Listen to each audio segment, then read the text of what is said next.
أشهد أن عليا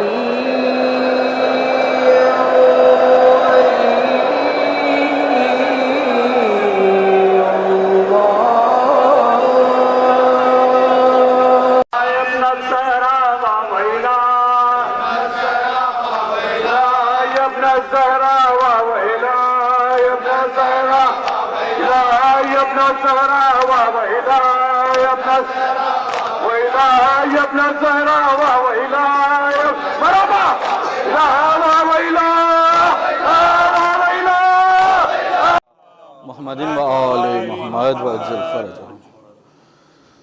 شہزادی کونین سلام اللہ علیہ اور شہزادے محسن علیہ السلام کے قاتلوں پر بے شمار لعنات۔ کچھ دن تو تیری گود میں اصغر رہا رباب، گھٹ کر شکم میں مر گیا بیٹا بطول کا، گھٹ کر شکم میں مر گیا بیٹا بطول کا۔ در سے لگی وہ کہتی تھی آنسو بہا بہا، کیوں گھر میرا جلاتے ہو کیا میں نے ہے کیا؟ ایک شخص نے ستم یہ کیا وا مصیبتا، دروازہ لات مار کے اس پر گرا دیا۔ پہلو پہ آئی ضرب جو بنت رسول کے، محسن ہوئے شہید شکم میں بطول کے۔ کیسے دروازہ ہٹاؤں کیسے محسن کو بچاؤں، سانس سینے میں رکی ہے تیری زہرا پہ مصیبت کی گھڑی ہے، ہائے بابا تیری زہرا پہ مصیبت کی گھڑی ہے۔ ظلم شہزادی کونین پر کیا کیا نہ ہوا، پھسلیاں ٹوٹ گئی پہلو پر دروازہ گرا۔ آئی رحلت کی گھڑی جب تو بسد آہ و بکا، اپنے والی سے یہ کہنے لگی بی بی زہرا، یہ وصیت ہے میری بھول نہ جانا والی، پردے شب میں میری لاش اٹھانا والی۔ شہزادی کونین سلام اللہ علیہ اور شہزادے محسن علیہ السلام کے قاتلوں پر بے شمار لعنات۔ صلوات بابا سے بلند۔ صلی اللہ محمد و آل محمد۔ چل فرا چلو۔ رو کے کہتی تھی فاطمہ زہرا، سن لو روداد یا حبیب خدا، غم سے جلتا ہے اب جگر میرا، کیا یہی اجر ہے رسالت کا، لب پہ امت کے ہے گلا بابا، خوب پرسا مجھے ملا بابا، آپ کے بعد مجھ پہ ظلم ہوئے، مجھ کو امت نے ہے دیے صدمے، وہ مصائب اٹھائے ہیں میں نے، دن پہ پڑھتے تو رات ہو جاتے، اچھا ہوتا جو میں گزر جاتی، آپ سے پہلے کاش میں جاتی، بے سبب میرے گھر پہ آئی بلا، کیا تھا میرا قصور اے بابا، لکڑیاں لے کے آ گئے آدھا، میرے دروازے کو جلا ڈالا، ختم جورو جفا ہوئی مجھ پر، ظلم کے انتہا ہوئی مجھ پر، سن سکو تو سنو میری روداد، ڈھائی امت نے مجھ پہ ہے بیداد، رو رہا ہے میرا دل ناشاد، حال کس سے کروں میں اب فریاد، ہائے کس سے کروں میں اب فریاد، آگ لے لے کے ظالم آئے ہیں، ظلم مجھ پر لائے نے ڈھائے جلتا دروازہ جب گرا مجھ پر،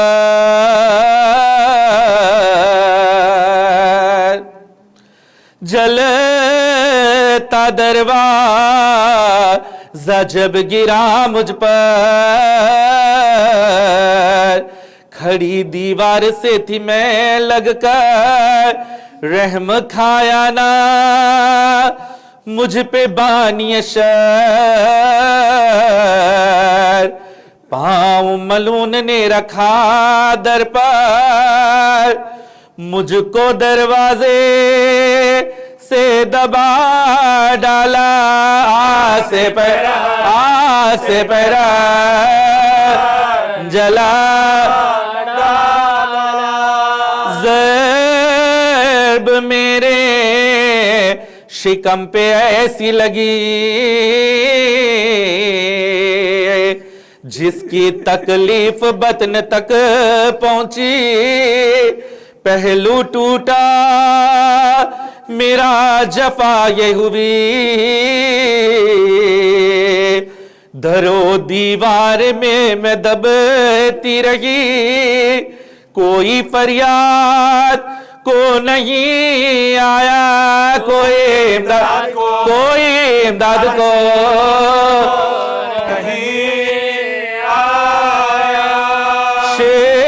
شدت ضرب سے ہوئی ایذا، درد میرے شکم میں ہونے لگا، میں ادھر تڑپی وہ ادھر تڑپا، مر گیا بطن میں میرا بچہ، کس سے فریاد میں کروں بولو، اب میں کس طرح سے جیوں بولو، میرے محسن کو ہائے باویلا، بے حیاؤں نے قتل کر ڈالا، بے سبب مجھ پر ظلم ہے ڈھایا، اب نہیں کوئی پوچھنے والا، منہ کو اشکوں سے دھوتی رہتی ہوں، اپنے محسن کو روتی رہتی ہوں۔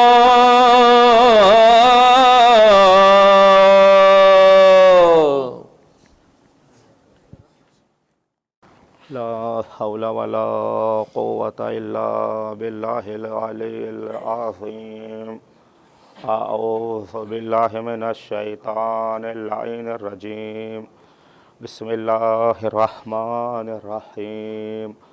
الحمدللہ الذی نور قلوبنا بالاسلام والایمان وزینها بمحبت ومودت اہل القصاء الکرام وجعلنا من المتمسکین بولایت علی ابن ابی طالب علیہم السلام۔ اللہم صلی علی محمد والصلاة والسلام على اشرف الانبیاء والمرسلین سیدنا و نبینا و حبیب قلوبنا و طبیب نفوسنا ابی القاسم محمد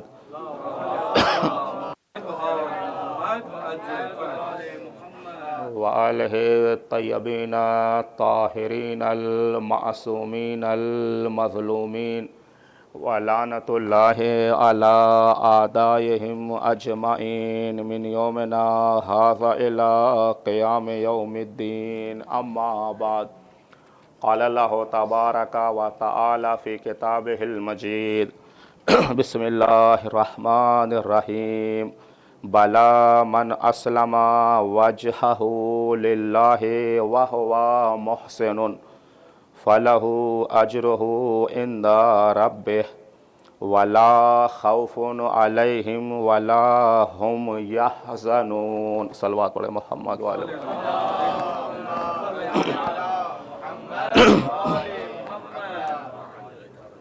ارباب علم و دانش تشریف فرما ہیں. طبیعت کچھ جو ہے بہتر نہیں ہے، بہرحال بیان کے موافق نہیں ہے، لیکن جناب محسن کا ایک لقب جو ہے باب الحوائج ہے، تو اسی وسیلے سے حاضر خدمت ہو گیا ہوں. اور یہ مؤسسہ، یہ فاؤنڈیشن، یہ حسینیہ، اس کا عنوان یہ ہے، اس کا ہدف یہ ہے، مقصد یہ ہے کہ تصنیف و تالیف اور ترجمے کے کام انجام پائیں. اور اس وقت یہ وقت کی ضرورت ہے. آج مذہب شیعہ نے ایک بہت بڑے محقق آیت اللہ سید محمد مہدی خراسان کو کھو دیا ہے. اور اگر آپ دیکھیں عالمی پیمانے پر جو ہمارے مراکز ہیں، اہل قلم کا فقدان ہوتا جا رہا ہے. تو ہم طلباء کی ذمہ داری بڑھتی جا رہی ہے کہ میدان تصنیف و تالیف اور ترجمے میں ہم پیچھے نہ رہیں، بلکہ وہ جو خلا واقع ہو رہا ہے کما حق ہو تو پورا نہیں کر سکتے، لیکن وقت کی ضرورت کے مطابق جو ہے نشر علوم آل محمد کو قلم اور لسان کے ذریعے سے آگے بڑھائیں. ایک صلوات پڑھیں محمد و آل محمد.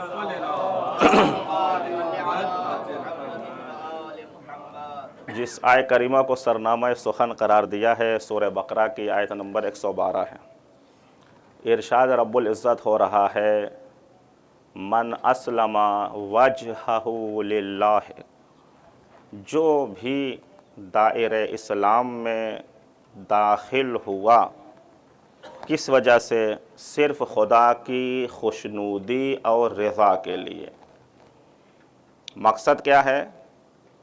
خدا کی خوشنودگی، خدا کی جو ہے رضا کے لیے.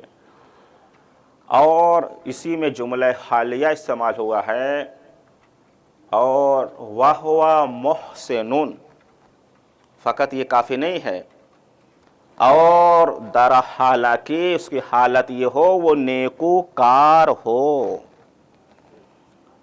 اس سے بہت سی چیز جو ہے بالکل صاف ہو گئی ہے. وہ یہ کہ کوئی بھی پروجیکٹ، کوئی بھی مشن انسان لے کر آگے بڑھتا ہے تو ابتدا میں بہت اخلاص ہوتا ہے. ابھی بات چل رہی تھی کچھ طلبہ کے درمیان، کہا کوئی ہم کوشش کرتے ہیں کوئی اچھا کام کرنے کے لیے تو 2-3 دن تک تو پابندی کرتے ہیں، اس کے بعد جو ہے پابندی نہیں ہو پاتی. تو ہم نے کہا 2-3 دن کو پہلے لعنت کریں تب آگے کام شروع ہوگا. 3 دن کیا ہے، 3 کو پہلے برطرف کریں، 40 تک آئیں، تب جا کے ارشاد ہوتا ہے جو بندہ کسی نیک عمل پر 40 دن تک مستمر ہو جاتا ہے تو اس کے زبان سے حکمت کے چشمے پھوٹتے ہیں. 1 2 3 پہ سے کچھ ہونے والا نہیں ہے، اس سے آگے بڑھنا چاہیے. تو ہدف یہ ہوتا ہے کیا کہ ہاں جناب بہت آگے جانا ہے. ہر انسان جو ہے طالب کمال ہماری فطرت میں ہے. وہ انسان نہیں ہے جس کے اندر جو ہے آگے بڑھنے کی کوشش نہ ہو، جس کے اندر آگے بڑھنے کی تمنا نہ ہو، لیکن تمنا سے جو ہے کمال تک رسائی نہیں ہوتی. قرآن یہی سمجھانا چاہتا ہے. فقط تمنا سے اگر انسان عالم بن جاتا تو ہر شب جو ہے لوگ تمنا کرتے اور صبح جو ہے عالم بن جاتے. تمنا سے نہیں ہوتا، عمل ورک کرنا پڑتا ہے، کوشش کرنی پڑتی ہے. اس کے بعد پتہ نہیں کامیاب ہوتے ہیں یا ناکام ہوتے ہیں. یہ تو آپ کا طرح امتیاز ہے کہ ہم جس کو اپنا رہبر، اپنا پیشوا، اپنا امام مانتے ہیں، اس نے اعلان کیا میں بھی کامیاب جا رہا ہوں، ہمارے شیعہ بھی کامیاب ہیں. اور جگہ تو تمنا کریں گے روز محشر میں کاش میں خاک ہوتا. یعنی انسان اشرف المخلوقات کا تاج جس پر خداوند عالم نے سجایا ہے، اور وہ بیک ڈور سے آ کر یعنی منصب امامت پر قابض ہو گئے، جب وہ محشر عدالت الہیہ لگے گی کیا ان کی فریاد کریں گے؟ کاش میں تراب ہوتا، لیتنی کنتو ترابا، کاش میں خاک ہوتا. یہ تمنا جو ہے جب دیکھیں گے تو اہم چیز یہ ہے کہ فقط ایمان لانا، قرآن یہ کہہ رہا ہے، کامیابی کی دلیل نہیں ہے. وَإِلَّا جب بھی کوئی اچھی بات سنی جاتی ہے، اگر انسان ہے فطرت میں ہے، سوچتا ہے کاش یہ اچھائی مجھ میں ہوتی. نماز کی فضیلت آئی، نماز شب کی آئی تو اب نماز کی پابندی ہوگی، لیکن یہ سلسلہ کنٹینیو ہو تب جا کر فائدہ ملے گا.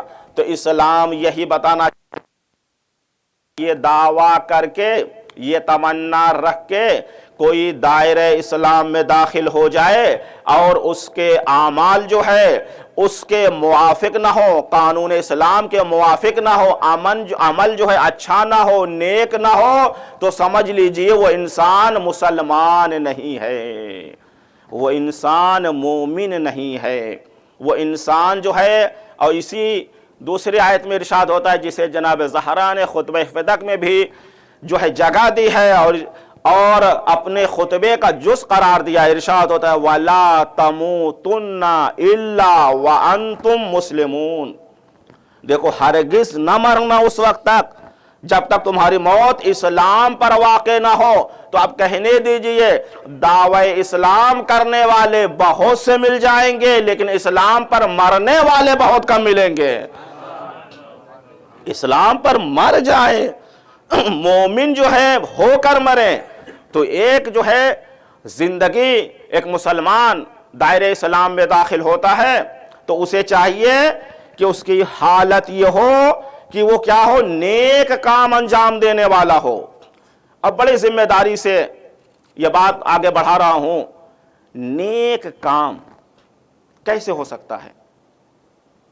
بھائی اسلام کا تو کلمہ شہادتین پڑھا، اس دائرہ اسلام میں داخل ہو گیا، لیکن یہ کافی نہیں ہے.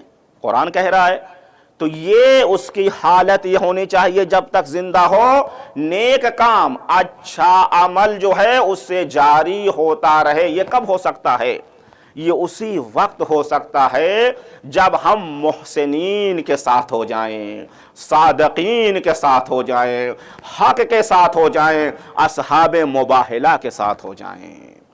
اگر ایسا نہیں ہے تو انسان جو ہے جو خود اسلام کو نہ سمجھا ہو تو وہ جو ہے بھٹکتا رہے گا اور گمراہی میں رہے گا.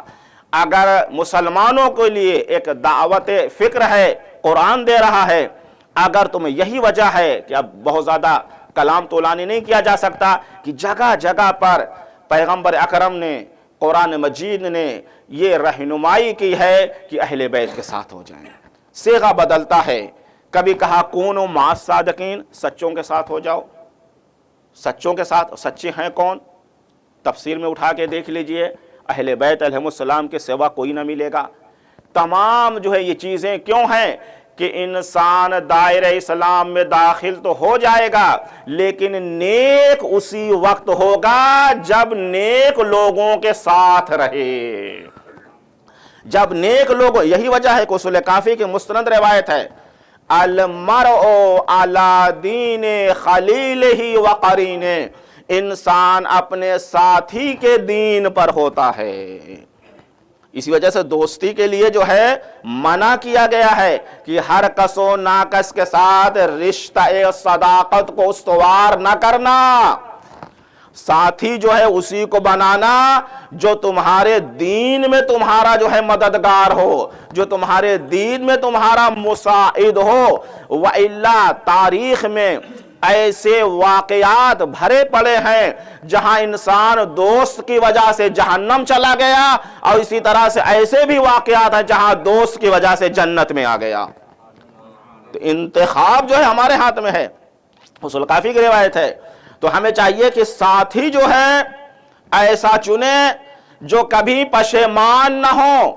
دیکھیں ساتھی جو ہے طرفین سے مسئلہ ہوتا ہے. ساتھی اب یہ ایک اسلامی عقائد کا جز بن گیا ہے.